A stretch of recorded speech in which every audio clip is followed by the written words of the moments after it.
رمضان كريم عليكم. أنا قُلت لازم أعمل لكم ده في أول أسبوع في رمضان، وهو إن إحنا إزاي بنقدر ننظّم يومنا في رمضان. الtopic ده مهم جدًا.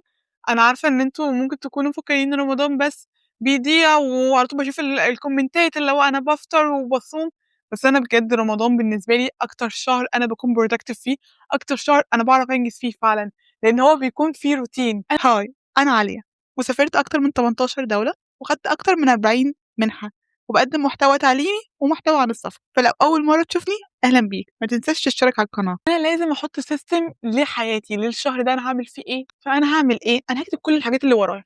مثلًا أهو يالّا نقول عندك شغل، أنا كمان عندي شغل على فكرة، فإحنا كده عندنا شغل. أنا مثلًا عايزة أعمل فيديوهات، عايزة أعمل فيديوهات كل يوم، عايزة أروح الgym، عايز تقعد مع أهلك مثلًا وتخرج مع أصحابك، وعايز تطبخ، يعني دي حاجة برضه أنا هازوّدها، أنا باكتب معاكم أهو، يعني أنا باكتب معاكم إحنا إيه اللي إحنا عايزينه. تمام، إحنا كده عندنا 5 حاجات أساسية، وأنت زوّد بقى، أنت عايز بقى تخرج، عايز تطبخ، وقت للصلاة، وقت للقرآن، وقت لكل حاجة، زوّد بقى، اكتب كل حاجة بجد. يعني أنت إيه، أنا عايزاك تملى الصفحة كده أنت الحاجات اللي أنت عايز تعملها، في حاجات هنحطها وفي حاجات هنشيلها، ما إحنا برضه هنكون منطقيين، مش هتحط لي 16 حاجة ولازم نعملهم و16 حاجة أصلًا كلّهم بيطلبوا ساعتين، ما أنت كده مش هتنام، فإحنا بنتكلم بالعقل. مثلًا أهم حاجة في ده بالنسبة لي الشغل، أنا لازم أعمل الشغل اللي ورايا، فأول حاجة هو الشغل. تاني حاجة بالنسبة لي هو إن أنا أقعد أصوّر فيديوهات كل يوم، ده بالنسبة لي خلاص أنا معتبرة نفسي content creator وأنتِ هتبقي content creator، أنا باعمل ده.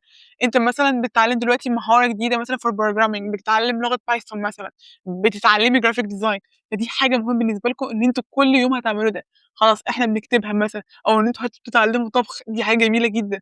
اكتبوا الحاجة اللي فعلًا تاني أهم حاجة بالنسبة لكم، مثلًا أنتم عايزين مثلًا تقرأوا قرآن، عايزين تقرأوا كام جزء، اكتبوا ده فعلًا المهم بالنسبة لكم أنتم هتعملوا إيه. فأنا كتبت أهو، أنا خلاص كتبت أهو، أنا كعالية، أنا كأي شخص دلوقتي بيتفرّج عليَّ، إحنا كتبنا كل اللي إحنا عايزينه. حاجة مهمة جدًا وtip بجد، شوف إيه الوقت المناسب ليك فعلًا، إيه الوقت اللي أنت بتبقى فيه productive، وقت فيه تفكيرك بيبقى عالي فعلًا، بتبقى creative، بتبقى عارف تشتغل. أنا بالنسبة لي الوقت ده مثلًا الصبح، أنا باعرف فعلًا إن أنا أشتغل الصبح عادي جدًا. حاجات معيّنة باعرف أشتغلها الصبح، اللي هو الشغل بتاعي هاعمل designs مثلًا، هاعمل أي حاجة باعملها الصبح، أنا خلاص أنا قادرة أعملها الصبح. باحب أتكلم مع الناس بالليل، أحب أرُد على الكومنتات، أحب أوي إن أنا حتى أنزّل الفيديوهات بتاعتي بالليل.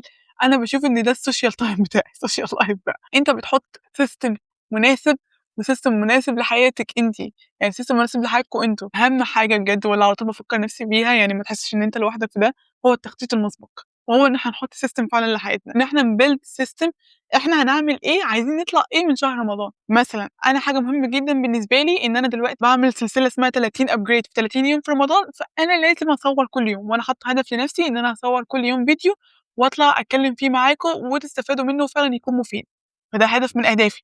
فأنا لازم كل يوم أنا حاطة لنفسي goal، عايز تبني جسمك ويبقى عندك عضلات وتبقى فعلًا عندك صحة، فأنت لازم تبني حاجة للgym، إن أنت تروح من 3 ل4 أيام الgym وتبدأها خطوة بخطوة. لو عايزة تبقي شاطرة في كاريرِك وتبقي graphic designer شطورة وكل الكلام الجميل ده، لازم تاخدي كورسات، لازم تقرأي مقالات. أنا بجد مش عايزة أطوّل عليكم خالص في الفيديو ده، أنا عايزة أقول لكم فعلًا الحاجات اللي بتجيب معايا نتيجة وباطلع من شهر رمضان إن أنا فعلًا أنجزت، مش إن أنا ندمانة خالص إن أنا ما عرفتش أعمل حاجة، وإن اليوم بيعدّي بسرعة. اليوم مش بيعدّي بسرعة ولا حاجة، اليوم مش بيعدّي، أنا صاحية من بدري واليوم ما عدّاش عادي، اليوم موجود أهو. فأول حاجة بجد هو إن إحنا نحدد أولوياتنا زي ما أنا قُلت، هتكتب كل حاجة عندك ونحدد الأولويات، إيه اللي أنا عايزاه قبل التاني، إيه اللي لازم فعلًا يتّجز، وإيه الحاجة اللي ممكن آخد لها وقت أقل، أو ممكن لو ما عملتهاش النهارده ممكن أعملها بكرة، حاجة flexible يعني. تاني حاجة إن إحنا نبعد عن المشتتات.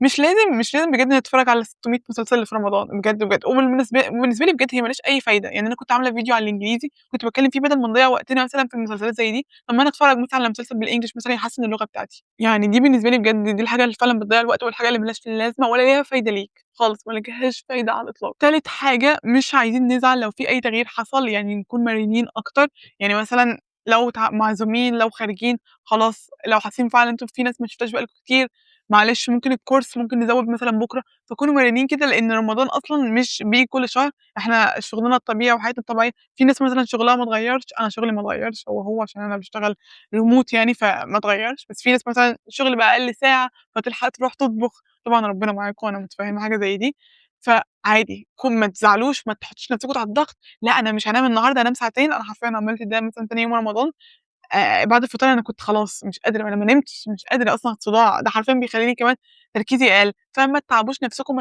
ما ترهقوش نفسكم نفسيًا وجسديًا، الحاجة اللي ما خلصتش النهارده وفعلًا ما كانش ليّا وقت، خلاص أنا هاحط لها وقت بكرة. يبقى في قاعدة كده، يبقى في rule إن أنت مثلًا لو خلاص حاسس إن أنت مش قادر تفكّر، مش قادر خصوصًا مع الصيام وما فيش قهوة، ما فيش مَيّة، ما فيش أي حاجة، ترتاح عادي. أنا قاعد باشتغل وفي فكرة في دماغي مش عارف أجيبها، مش عارف أعمل أي حاجة، مش عارف أعمل الcode ده، مش عارف أعمل الdesign ده، خلاص أنت اهدى خالص كده، هنريّح بس 10 دقايق، بجد مش هنقعد نمسك موبايلنا وعلى السوشيال ميديا، يعني أنا مش هاقعد أمسك الموبايل وعلى السوشيال ميديا، لأ نقعد نرتاح شوية بجد، نقوم نغسل وشنا، نلعب رياضة، بجد الرياضة من الحاجات اللي هتساعدنا جدًا. أنا مش باقول إن أنا منتظمة أوي، أنا في رمضان مشكلتي فعلًا الرياضة، بس باحاول أحلها. أنا دلوقتي باحاول أنتظم إن أنا أول ما أصحى من النوم أعمل شوية استريتشات رياضية، ممكن تسرشوا عنها على اليوتيوب. أنا بجد اللي هو عشان جسمي كمان، عشان أنا من كتر ما أنا قاعدة على الكرسي، ما أنا قاعدة باشتغل من على اللاب، فأنا من كتر ما أنا قاعدة أنا خلاص مش قادرة، وأنا صباح الفل يعني مش دلوقتي يا علي، أنا لسه صغيرين أوي على الكلام ده، فباعمل استريتشات وحتى بتجدد طاقتي.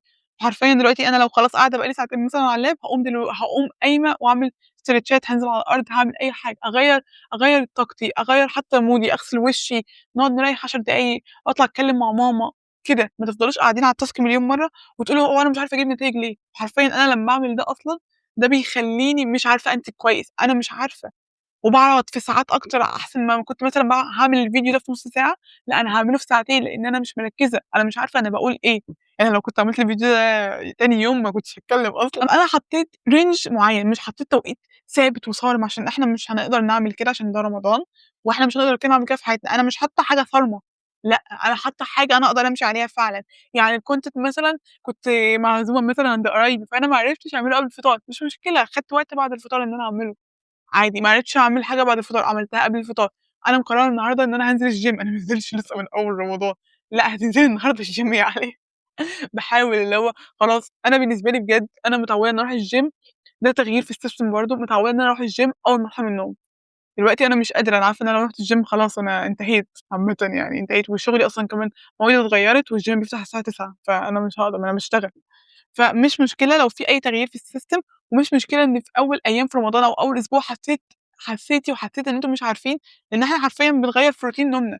يعني أنا برضه بييجي لي صداع طبعًا عشان إحنا مش بنشرب كافيين لو أنت متعوّد عليها، وبرضه تغيير نوم. بس كده، أتمنى الفيديو يكون عجبكم فعلًا، ورمضان كريم عليكم، وإن شاء الله شهر كُلّه خير يعني، وافتكر على طول إن خير الناس أنفعهم للناس، وابعت الفيديو ده لحد فعلًا مهتم بيه. وعلى طول ساعدوا الناس حتى بمعلومة، يعني دي صدقة، المعلومة دي صدقة برضه. فشهر جميل عليكم، وأنا عارفة إن مش بس المسلمين اللي بيصوموا، أنا عارفة كمان المسيحيين بيصوموا، وكل سنة وأنتم طيبين كلكم.